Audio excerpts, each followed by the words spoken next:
Indian army की artillery modernisation programme track पर आते आते लगभग 2026 तक का वक्त लग सकता है। नेवी की तरफ से अभी हमारी सबसे बड़ी coastal defence exercise C vigil की दूसरी स्टेज को शुरू किया जा रहा है। तेजस MK2 की फाइनल डिजाइन में अभी फिर से कुछ नए चेंजेस करने का प्लान किया गया है, जो कि आगे चल के इसको और बेहतर बनाने वाला है। आखिर किस वजह से लाइन ऑफ एक्चुअल कंट्रोल से चाइना की तरफ से अभी लगभग 10,000 ट्रूप्स को पीछे हटाने का फैसला किया गया है और अंत में यूनाइटेड स्टेट को सीधे तौर पर जंग की धमकी देने के बाद ये चाइना की आज तक की सबसे बड़ी गलती क्यों होने वाली है, ऐसे ही कुछ और खबरों के बारे में हम आज की वीडियो में बात करने वाले हैं। नमस्कार दोस्तों, मेरा नाम है अंशुमन नायक और आप सभी का बहुत बहुत स्वागत है इंडियन डिफेंस न्यूज की डिफेंस टॉक सीरीज में, जहां पर हम रोज नए नए डिफेंस अपडेट्स के बारे में बात करते हैं। तो चलिए देर न करते हुए आज की वीडियो शुरू करते हैं।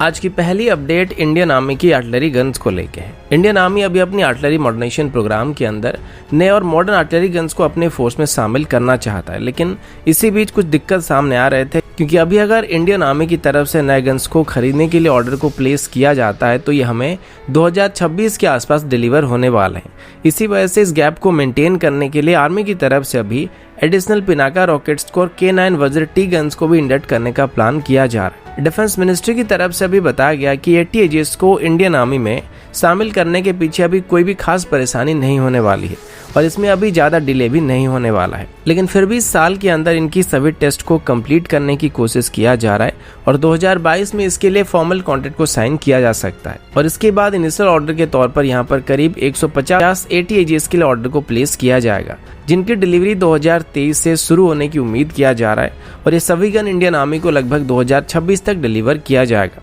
इसके अलावा धनुष गन्स को लेके भी कुछ इशू का सामना करना पड़ रहा था और पिछली बार जब इसको बालेश्वर में टेस्ट किया गया था तो इसकी रिकॉल सिस्टम में कुछ गड़बड़ी नोटिस किया गया था और हमारी DGQA स्टैंडर्ड को ये मीट नहीं कर पाए थे, जिस वजह से इसको लेके थोड़ा छानबीन किया जा रहा है। इसके अलावा अभी सबसे ज्यादा चांसेस यही है कि K9 वज्र T गन्स को यहाँ पे खरीदा जा सकता है, क्योंकि पहले ऑर्डर किए गए लगभग 100 गन्स को अभी कुछ ही हफ्ते के अंदर ही इंडियन आर्मी को डिलीवर कर दिया जाएगा। अभी कल ही LNT की हजारा फैसिलिटी में 91st K9 वज्र T गन्स को डिस्पैच किया गया था और इनकी डिलीवरी LNT की तरफ से वक्त से काफी पहले किया जा रहा है, जो कि काफी अच्छी बात है। और इसी वजह से अभी चाइना के साथ चल रही तनाव को देखते हुए एडिशनल K9 वज्र T गन्स को खरीदने के लिए इंडियन आर्मी की तरफ से ऑर्डर को प्लेस किया जा सकता है।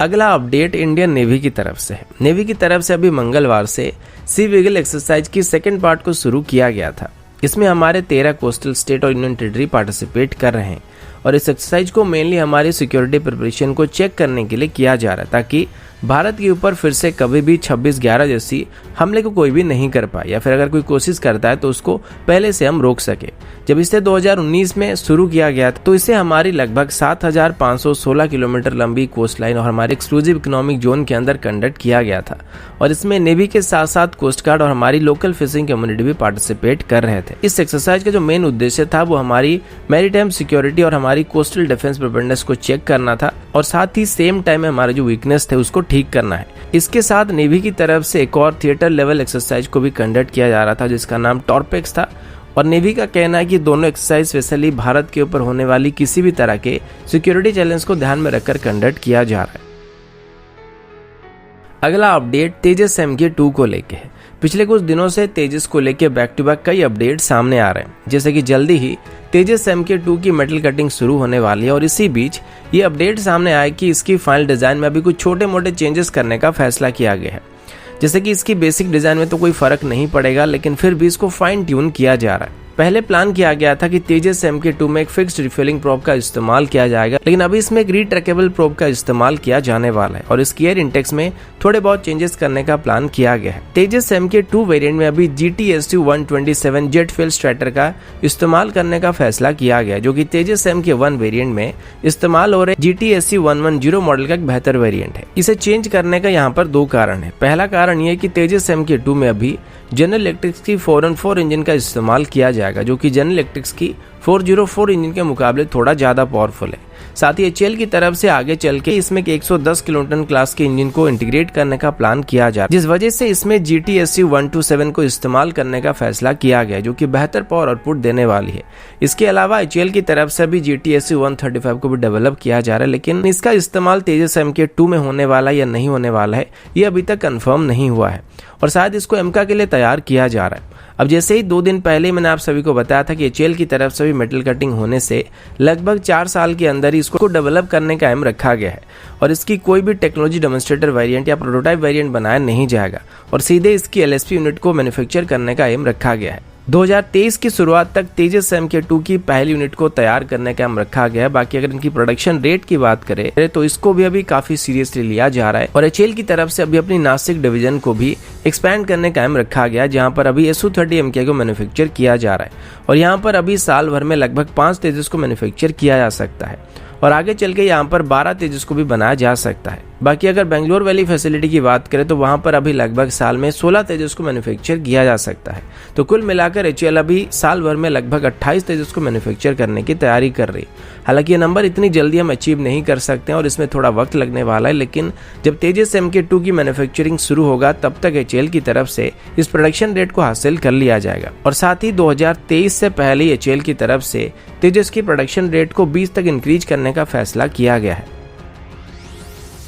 अगला अपडेट चाइना की तरफ से है। मीडिया रिपोर्ट के मुताबिक चाइना की तरफ से अभी लद्दाख या तिब्बत रीजन से अपनी लगभग 10,000 ट्रूप्स को रिड्यूस किया जा रहा है। हालांकि अभी भारत और चाइना के बीच ट्रूप्स को रिड्यूस करने के लिए कोई आपसी बातचीत नहीं हुआ है और हमारे भी जो नेगोशिएशन चल रहा था उसके मुताबिक चाइना यहाँ पर ये सब नहीं कर रहा है। संदेह किया जा रहा है कि ये सब China extreme cold weather condition की वजह से कर रहा है, क्योंकि चाइना के सोल्जर अभी लद्दाख की एक्सट्रीम कोल्ड वेदर कंडीशन को बर्दाश्त नहीं कर पा रहे और ये भी हमारे ऊपर थोड़ा बहुत लागू हो रहा है और हमारे जवान भी यहाँ पे थोड़ा बीमार पड़ रहे हैं। लेकिन हमारे जवानों को हायर एल्टीट्यूड का बेहतर अनुभव होने की वजह से हमें कोई खास दिक्कत वहाँ पे नहीं हो रहा है और ऊपर से लद्दाख में हमारे पास बेहतर मेडिकल सपोर्ट भी अवेलेबल है, जबकि चाइना के सोल्जर ऐसे सिचुएशन को फेस करने की आदी ना होने की वजह से उनको ज्यादा परेशानी का सामना करना पड़ रहा है। साथ ही ये भी संदेह किया जा रहा है कि चाइना को अभी वहाँ पे लॉजिस्टिक इशू का सामना करना पड़ रहा है, जिस वजह से वो अपनी ट्रूप्स को रिड्यूस कर रहे हैं। लेकिन ये परमानेंट सोल्यूशन नहीं है, क्योंकि उम्मीद किया जा रहा है कि जैसे ही विंटर खत्म होगा चाइना फिर से अपनी सोल्जर को यहाँ पे डिप्लॉय करने वाला है।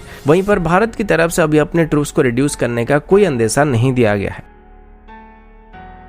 अगला अपडेट भी चाइना की तरफ से है और अभी हम चाइना की 5th जनरेशन एयरक्राफ्ट यानी कि J-20 के बारे में बात करने वाले हैं। चाइना की ग्लोबल टाइम की रिपोर्ट के मुताबिक चाइना की तरफ से अभी पहली बार अपनी J-20 एयरक्राफ्ट की एक ट्विन सीटर वेरिएंट को डिस्प्ले किया गया है। हाल ही में ही J-20 की टेस्ट फ्लाइट की 10th एनिवर्सरी के अवसर पर चाइना की AVIC की तरफ से कंप्यूटर जनरेटेड वीडियो को रिलीज किया गया था, जिसमें J-20 में काफी सारे नए सिस्टम को इंटीग्रेट करने की बात सामने आई है। चाइनीज डिफेंस एक्सपर्ट्स के मुताबिक J-20 की ट्विन सीटर वेरिएंट्स को चाइना मेनली एक इलेक्ट्रॉनिक वॉरफेयर एयरक्राफ्ट के तौर पर, विंगमैन ड्रोन्स की कमांड व्हीकल के तौर पर या फिर मदरशिप के तौर पर या फिर बॉम्बिंग मिशन के लिए इस्तेमाल करने वाला है। साथ ही हो सकता है वो इसको ट्रेनिंग के लिए भी इस्तेमाल कर सकते हैं और अब इसमें एक इंडिजिनस इंजन को भी इस्तेमाल किया जाएगा, जो कि शायद चाइना की WS-10C इंजन होने वाली है। लेकिन इन सब के साथ साथ इसमें कुछ नेगेटिव साइड भी सामने आई है, जैसे कि कुछ कॉम्प्लेक्स मिशन जैसे कि इलेक्ट्रॉनिक वॉरफेयर, बॉम्बिंग मिशन या फिर स्वॉर्म ड्रोन को ऑपरेट करने के लिए इसमें एक और पायलट को ऐड करने की वजह से भले ही इसकी ऑपरेशनल कैपेबिलिटी बेहतर होने वाली है, लेकिन इससे इसकी स्टेल्थीनेस के ऊपर थोड़ा असर पड़ने वाला है और ये बात चाइना की तरफ से बताया जा रहा है, यानी कि कुछ हद तक यहाँ पर J-20 की स्टेल्थीनेस को कॉम्प्रोमाइज किया जा रहा है। साथ ही नए WS-10 इंजन को अभी रशियन इंजन के मुकाबले ज्यादा बेहतर बताया गया है और ये रशियन इंजन के मुकाबले ज्यादा थ्रस्ट को जनरेट कर रही है, जो कि J-20 की थ्रस्ट टू वेट रेशियो को बेहतर तो बनाने वाला है, लेकिन अगेन इससे वो सुपर क्रूज कर सकता है या नहीं कर सकता, इसके बारे में अभी तक चाइना की तरफ से कोई भी स्टेटमेंट नहीं दिया गया है। अगला अपडेट व्हाट्सएप को लेके। वैसे आप सब इसका इस्तेमाल करते होंगे, लेकिन अभी INS में इसको लेके एक रिपोर्ट आया था जिसमें ये बताया गया कि चाइना की हैकर्स के द्वारा भी इंडियंस की डाटा को एक्सेस करने के लिए व्हाट्सएप का इस्तेमाल किया जा रहा है। पिछले कुछ महीनों में चाइना को अपनी डाटा पॉलिसी की वजह से पूरे दुनिया भर में काफी बैकलैश का सामना करना पड़ा है और अभी वो एक तरीके से फिर से भारत को टारगेट करने की कोशिश कर रहे हैं। इसके बारे में सबसे पहले न्यू दिल्ली की साइबर पीस फाउंडेशन की तरफ से एक स्टडी को किया गया था, जिसमें यह बताया गया था कि चाइना के जो हैकर्स है वो अभी व्हाट्सएप की मदद से इंडियन यूजर्स को टारगेट करने की कोशिश कर रहे हैं, जिसमें वो लोग पार्ट टाइम जॉब्स का ऑफर देकर 10 से 30 मिनट के अंदर 200 रुपए से लेके 3000 रुपए तक कमाने का लालच देते हैं। अब जैसे ही कोई उनके दिए गए लिंक के ऊपर क्लिक करता है तो उसके बाद ये उनको एक कॉमन यूआरएल में रिडायरेक्ट करता है। हालांकि जो मैसेज किया जाता है वो अलग अलग नंबर से किया जाता है, लेकिन जो लिंक होता है वो सेम होता है। अब इसको लेके साइबरपीस फाउंडेशन और ऑटोबोट इन्फोसेक की तरफ से इन्वेस्टिगेशन किया गया था, जिससे ये पता लगा कि इसकी जो होस्टिंग कंपनी है वो अलीबाबा क्लाउड था, जो कि एक चाइनीज कंपनी था। इसके बाद और ज्यादा कंफर्म करने के लिए उनके आईपी को भी ट्रेस किया गया था, जो कि हांगकांग बेस्ड था। सो अगर आपको भी ऐसी कोई अननोन नंबर से ऐसा कोई ऑफर दिया जाता है तो उनसे दूर रहना आप सबके लिए बेहतर होने वाला है। अगला अपडेट यूनाइटेड स्टेट और चाइना को लेके। वैसे ये बात आप सब जानते हैं कि चाइना का भारत के अलावा और भी कई सारे देशों के साथ मतभेद चल रहा है, जिसमें ताइवान के साथ चाइना का जो रिलेशन है वो सबसे ज्यादा तनावपूर्ण रह रहा है। इसी बीच कल चाइना की तरफ से ऑफिशियली यूनाइटेड स्टेट को काउंटर स्ट्राइक का या जंग की धमकी दिया गया है। इकोनॉमिक टाइम्स की रिपोर्ट के मुताबिक सोमवार को जब यूनाइटेड स्टेट की तरफ से ताइवान के ऊपर से कॉम्प्लेक्स इंटरनल रेस्ट्रिक्शन को हटाने की बात की गई, तो इसके तुरंत बाद ही चाइना की तरफ से इस बात को लेके शार्प रिस्पॉन्ड किया गया था। और चाइना के फॉरेन ऑफिस के स्पोक्स पर्सन झाओ लिजियान ने बताया था कि यूनाइटेड स्टेट की तरफ से अभी सीधे तौर पर चाइना के साथ अपनी डिप्लोमेटिक रिलेशन को खराब करने की कोशिश किया जा रहा है और रूल्स को तोड़ने की कोशिश किया जा रहा है। और अगर यूनाइटेड स्टेट की तरफ से किसी भी तरीके से चाइना के इंटरेस्ट को हानि पहुंचाने की कोशिश किया जाता है तो चाइना की तरफ से सीधे तौर पर यूनाइटेड स्टेट के ऊपर काउंटर स्ट्राइक किया जाएगा। अभी ये क्लियर नहीं है कि यूनाइटेड स्टेट की तरफ से ऐसा क्या क्या किया गया था जिससे चाइना इतना भड़का हुआ है, लेकिन पिछले कुछ महीनों के अंदर चाइना और ताइवान के बीच टेंशन पीक पर चल रहा था और अभी 2020 के अंदर ही चाइना की तरफ से 380 बार से ज्यादा ताइवान के एयरस्पेस में घुसपैठ किया गया था। अब देखने वाली बात तो ये कि क्या यूनाइटेड स्टेट और चाइना के बीच बढ़ रही है तनाव और ज्यादा इंटेंस होने वाला है या फिर हर बार की तरह स्टेटमेंट में ही फुस होने वाला है। वैसे अगर यहाँ पर चाइना की तरफ से हड़बड़ी में आके कोई भी गलत स्टेप लिया जाता है तो ये चाइना को काफी भारी पड़ सकता है, क्योंकि अगर सीधे तौर पर यूनाइटेड स्टेट के साथ चाइना जंग छेड़ देता है तो लद्दाख में भारत को भी चाइना के ऊपर ऑफेंसिव ऑपरेशन को करने के लिए काफी आसानी हो जाएगी, क्योंकि चाइना एक साथ अपनी फोर्स को दोनों तरफ कंसंट्रेट नहीं कर पाएगा और अपनी मैक्सिमम पोटेंशियल को यूनाइटेड स्टेट के अगेंस्ट डालने की कोशिश करेगा, जिससे भारत को काफी फायदा हो सकता है। और अगर ऐसा होता है तो ये भारत के लिए सिर्फ फिंगर आर्ट तक नहीं बल्कि पूरा का पूरा अक्साई चीन लेने के लिए सबसे बढ़िया मौका होने वाला है। तो दोस्तों अभी के लिए इतना ही, मिलता हूँ आपसे अगले वीडियो में, तब तक के लिए जय हिंद, वंदे मातरम।